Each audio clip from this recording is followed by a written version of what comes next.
அனைவருக்கும் வணக்கம். இன்னைக்கான ஜோதிட பதிவில் நாம் பார்க்க போகிற ரொம்ப முக்கியமான ஒரு பயனுள்ள ஜோதிட கணிப்பு என்ன அப்படின்னு பார்த்தீங்கன்னா, சிவன்மலை ஆண்டவ சுப்பிரமணிய கோவிலில் வைத்திருக்கக்கூடிய உத்தரவு பட்டியில் மாற்றப்பட்ட பொருளின் நேரத்தில் கிரகநிலையில் ஏற்படக்கூடிய மாற்றம் அனைத்து ராசிக்காரர்கள் மத்தியிலையுமே மிகப்பெரிய அளவில் தாக்கத்தை ஏற்படுத்தினாலும் மகர ராசியில் பிறந்தவங்களுக்கு எப்படிப்பட்ட பலன்களை கொடுக்க போகிறது அப்படிங்கிறத பற்றின முழு தகவலை தாங்க இன்னைக்கு வீடியோவில் நாம் தெரிஞ்சுக்க போகிறோம். ஸோ இந்த பதிவு உங்களுக்கு மிக பயனுள்ள விகிதத்தில் இருக்கும். வீடியோவை ஸ்கிப் பண்ணாமல் கடைசி வரைக்கும் பாருங்கள். வீடியோக்குள்ளே போகிறதுக்கு முன்னாடி இது வரைக்கும் நீங்கள் நம்ம சேனலை சப்ஸ்கிரைப் பண்ணல அப்படின்னா உடனே சப்ஸ்கிரைப் பண்ணிக்கோங்க. அப்படியே பக்கத்தில் இருக்கக்கூடிய நோட்டிஃபிகேஷனுக்கான பெல் பட்டனையும் ப்ரெஸ் பண்ணிக்கோங்க. சரி நேர்களே, வாங்க வீடியோக்குள்ளே போகலாம். அதாவது திருப்பூர் மாவட்டத்தில் காங்கேயம் எடுத்திருக்கக்கூடிய சிவன்மலை சுப்பிரமணிய சுவாமி கோவில் அருணகிரி நாதரான பாடல் பெற்ற ஒரு சிறப்பான திருத்தலம் அப்படின்னு சொல்லலாங்க. இந்த சிவன்மலை கோவிலில் சிறப்புகளில் பிரசித்தி பெற்ற ஒன்று அப்படின்னு சொன்னால் அங்கே இருக்கக்கூடிய ஆண்டவன் உத்தரவு பெட்டி. இந்த உத்தரவு பெட்டி அப்படிங்கிறது ரொம்ப பிரசித்தி பெற்ற சிறப்புக்குரியது அப்படின்னு சொல்லலாங்க. அது ஏன் அப்படின்னு பார்த்தீங்கன்னா, இந்த ஆண்டவன் உத்தரவு பெட்டியில் வைக்கக்கூடிய பொருள் அப்படிங்கிறது நாட்டில் ஏற்படக்கூடிய இன்னல்கள் மகிழ்ச்சிகளை முன்னதாகவே உணர்த்தக்கூடிய வகையில் அமைகிறது. இதனாலேயே பார்த்தோம் அப்படின்னா இந்த திருத்தலத்தில் இருக்கக்கூடிய மூலவருக்கு காரணமூர்த்தி அப்படின்ற பெயரும் இருக்கிறது அப்படின்னு சொல்லலாம். அதாவது சிவன்மலை ஆண்டவர் என்ன பண்ணுவாருன்னா, பக்தர்களுடைய கனவுல குறிப்பால ஒரு பொருளை உணர்த்துவார். அந்த அது சம்பந்தமான பொருட்களை உத்தரவு பெட்டியில் வைக்கிறது அப்படிங்கிறது தொன்று தொட்டு வரக்கூடிய ஒரு வழக்கமாகவே இன்றளவும் நிலவி வருது அப்படின்னு சொல்லலாம். அதாவது பார்த்தோம் அப்படின்னா, ஆண்டவர் அப்படின்னா முருகப்பெருமான் அப்படின்னு சொல்லலாம். முருகப்பெருமான் பார்த்தீங்க அப்படின்னா பக்தர்கள் கனவுல தோன்றி கூறிய பொருளை பக்தர்கள் கொண்டு வராங்க அப்படின்னா அந்த பொருளை உத்தரவு பெட்டியில் வைக்கலாமா அப்படின்னு கோவிலில் இருக்கக்கூடிய சுவாமியிடம் பூ போட்டு உத்தரவு கேட்பாங்க. அதில் வெள்ளை நிறப்பூ சிகப்பு நிறப்பூ அப்படின்னு சொல்லிட்டு உத்தரவு கேட்பாங்க. அதில் வெள்ளை நிறப்பூ விழுந்தது அப்படின்னா அனுமதி கிடைச்சதாக அர்த்தம். அதுக்கு பிறகு அந்த பெட்டியில் இருக்கக்கூடிய பொருளை மாற்றி விட்டு பக்தர் கனவுல சொன்ன அந்த பொருளை வைத்து பூஜை நடக்கும். அடுத்த பக்தர்கள் கனவுல தோன்றி முருகப்பெருமான் ஒரு பொருளை உணர்த்துற வரைக்கும் அந்த பெட்டியில் தற்போது இருக்கக்கூடிய பொருளே வைக்கப்பட்டு பூஜை நடத்தப்படும். அந்த பொருளுக்கு கால நிர்ணயம் அப்படிங்கிறது கிடையாது. ஒரு வருடம் வரைக்கும் வச்சுருக்கணும், ஒரு வாரம் 10 நாள் இந்த மாதிரி எந்த ஒரு கால நிர்ணயமும் கிடையாது. 2 நாட்களில் கூட பக்தர்களுடைய கனவுல முருகப்பெருமான் உணர்த்துவார். இல்லை ஒரு வாரம், ஒரு மாதம், வருட கணக்கு இப்படி கால நிர்ணயங்கள் பக்தர்கள் கனவுல தோன்றி முருகப்பெருமான் உணர்த்துற வரைக்கும் அந்த பொருள் அந்த பெட்டியில் வைக்கப்பட்டு பூஜிக்கப்பட்டு வரும். இது வரைக்கும் பார்த்தோம் அப்படின்னா அந்த பெட்டியில் பார்த்தோன்னா மண், துப்பாக்கி, ஏற்கலப்பை, ரூபாய் நோட்டு புத்தகம், சைக்கிள், அரிசி, மஞ்சள், குங்குமம், இளநீர், தங்கம், சர்க்கரை, கணக்கு நோட்டு, பூமாலை, ருத்ராட்சம், 2 இளநீர்கள், அது மட்டும் இல்லாமல் துப்பாக்கி, பருத்தி, பட்டாடை, அகல்விளக்கு, வில், அம்பு, சங்கிலி இந்த மாதிரி பார்த்திங்க அப்படின்னா பல்வேறு பொருட்கள் 100க்கும் மேற்பட்ட பொருட்கள் வைக்கப்பட்டு பூஜை செய்யப்பட்டு வந்திருக்கு. அந்த பொருள் பார்த்திங்க அப்படின்னா சமுதாயத்தில் மிகப்பெரிய அளவில் தாக்கத்தையும் ஏற்படுத்தி வந்திருக்கு அப்படின்னு சொல்லலாம். தண்ணீர் வச்சு வழிபாடு பண்ணும்போது என்ன நடந்ததுன்னா சுனாமி வந்தது. அகல்விளக்கு வச்சு வரும் பொழுது திருவண்ணாமலையில் பார்க்கும் பொழுது நிலச்சரிவு ஏற்பட்டது. பருத்தி வச்சு வழிபாடு பண்ணும்போது பருத்தியினுடைய விலைகள் அதிகமாச்சு. அதே மாதிரி மஞ்சள் வைத்து வழிபாடு பண்ணும் பொழுது கொரோனா தொற்று அதிகமாக பரவிச்சு. அதற்கு மஞ்சள் ஒரு சிறந்த மருந்தாக பார்க்கப்பட்டது அப்படின்னு சொல்லலாம். இந்த மாதிரி பார்த்தோம் அப்படின்னா இந்த உலகத்தில் நடக்கக்கூடிய நிகழ்வுகள் அது நல்லதாக இருக்கட்டும் இல்லை கெடுதலாக இருக்கட்டும் எல்லாற்றையும் முன்கூட்டியே உணர்த்தக்கூடிய வகையில் அந்த பொருள் மிகப்பெரிய அளவில் தாக்கத்தை ஏற்படுத்தும். அந்த நேரத்தில் கிரகநிலையில் ஏற்படக்கூடிய மாற்றம் அப்படிங்கிறது முருகப்பெருமானினுடைய பரிபூரண அருளாகவே பார்க்கப்படுகிறது.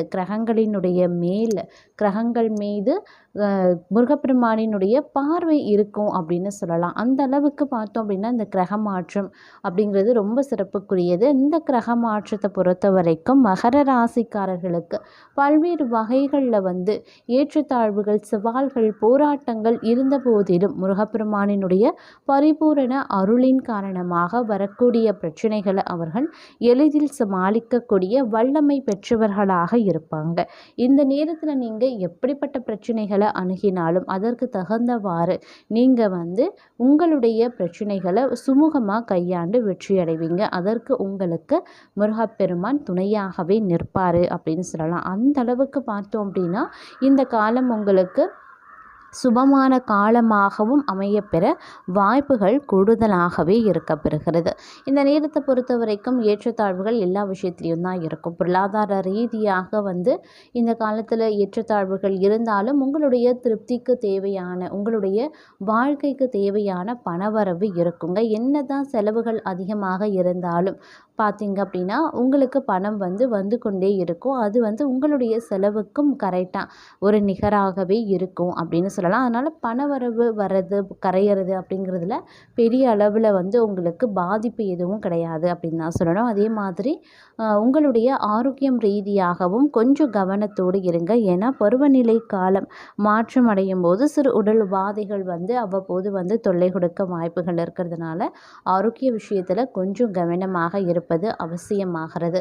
இந்த கிரக மாற்றத்தின் காரணமாக பல்வேறு ஏற்றத்தாழ்வுகள் இருந்தாலும் சுபகாரியங்களில் இருந்து தடை தாமதங்கள் விலக பெறும். அதே மாதிரி எதிர்ப்புகள், எதிரிகளினுடைய தொல்லைகள் படிப்படியாக விலகும்.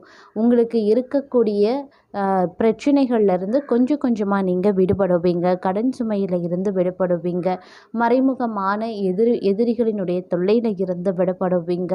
அதே மாதிரி மற்றொரு புறம் பெண்களுக்கு ஆடை ஆபரண சேர்க்கை உருவாக வாய்ப்புகள் இருக்குது. மாணவர்களுக்கு இது ஒரு அற்புதமான ஒரு காலம். அவர்களுடைய விருப்பங்கள் நிறைவேறக்கூடிய ஒரு காலம் அப்படின்னு சொல்லலாங்க. அதே மாதிரி மற்றொரு புறம் பார்த்தோம் அப்படின்னா தனிப்பட்ட வாழ்க்கை, வேலை, தொழில் சார்ந்த விஷயத்தில் மேலும் மேலும் பல பிரச்சனைகளை அவர்கள் எதிர்கொள்ளலாம். சூரிய பகவான் மார்ச் 14ஆம் தேதி முதல் மீன ராசியில் பெயர்ச்சியாக்கி அடுத்த ஒரு மாத காலம் சஞ்சரிக்கவும் போகிறாருங்க. அது மட்டும் இல்லாமல் மீன ராசியில் பார்த்தீங்க அப்படின்னா சூரியன், ராகு, சுக்கிரன், புதன் கிரகங்களோடு மார்ச் 29 சந்திரன் சனி பெயர்ச்சியால் 6 கிரகங்களினுடைய சேர்க்கையும் நடக்குது. 30 ஆண்டுகளுக்கு பின்னர் மீன ராசியில் சூரியன் மற்றும் சனியினுடைய சேர்க்கை நடைபெறதுனால இந்த காலகட்டத்தில் உங்களை பொறுத்த வரைக்கும் குடும்ப உறவில் விரிசல் ஏற்பட வாய்ப்புகள் இருக்குது. வேலையிலையும் சரி, தொழிலையும் சரி, வியாபாரத்துலேயும் சரி ஒரு விதமான தொய்வு நிலை ஏற்பட வாய்ப்புகள் இருக்குது.